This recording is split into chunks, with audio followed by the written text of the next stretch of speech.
L'écolabel européen est un signe d'excellence. C'est le seul label écologique officiel en Europe. En France, il est porté par le ministère de la Transition écologique qui a confié à l'AFNOR et à l'ADEME son déploiement sur tout le territoire. Plus qu'un label, il s'agit d'un outil de pilotage de la stratégie environnementale et sociale engagée par les établissements. Grâce à l'écolabel européen, les établissements anticipent les évolutions nécessaires pour un développement plus durable de leur activité et ainsi la pérenniser, tout en valorisant leur territoire. L'éducation environnement sur la structure, c'était principalement l'accueil de classes vertes, découverte de la nature. Et puis en fait, très vite, on s'est rendu compte que c'est bien beau, découvrir la nature, l'environnement, mais il faudrait peut-être aussi au quotidien œuvrer pour. Trier vos déchets, notamment les restes de repas. Alors idéalement, quand on prend un morceau de pain, on le mange jusqu'au bout. Quand on sert dans l'assiette, on la vide aussi, on la termine. Mais si dans le plat, il en reste un peu, c'est au compost avant d'être posé là.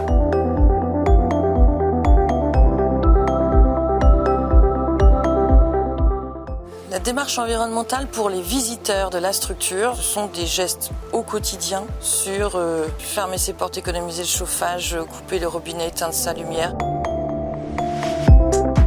Pour le personnel, il va s'accroître avec l'écolabel, mais c'est par exemple des méthodes, des façons de cuisiner. Je parlais de cuisine alternative par exemple. Et puis l'usage de produits d'entretien, que ce soit extérieur ou intérieur pour les locaux. Ce produit, il a aussi lui-même une vertu, il est écologique ou labellisé.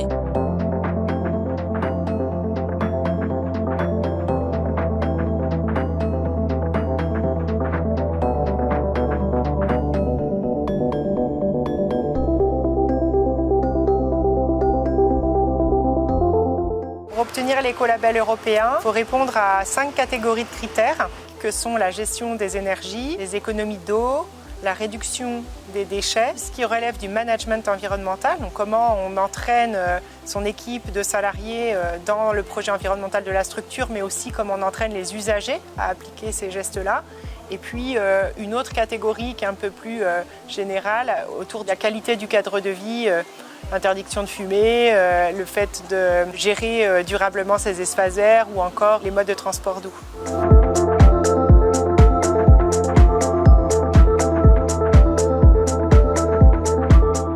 Alors, c'est, on va dire, un démarrage au niveau de l'écolabel, c'est-à-dire qu'en fait, on a eu un peu peur avec le personnel parce qu'on s'est dit waouh, ça demande beaucoup de choses. Suite à ça, en ayant travaillé un petit peu tous ensemble par petits groupes, ça nous a permis aussi de réfléchir déjà à ce qu'on faisait.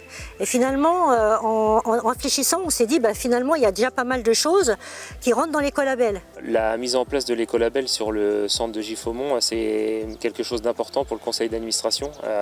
Ça fait partie de ses orientations politiques pour au moins les 2 années à venir. En premier, je pense qu'on va partir sur tous les aménagements qui sont nécessaires autour de l'eau pour économiser effectivement la consommation d'eau un petit peu au niveau de la restauration, mais surtout l'hébergement. C'est ça qui nous préoccupe en priorité, je pense.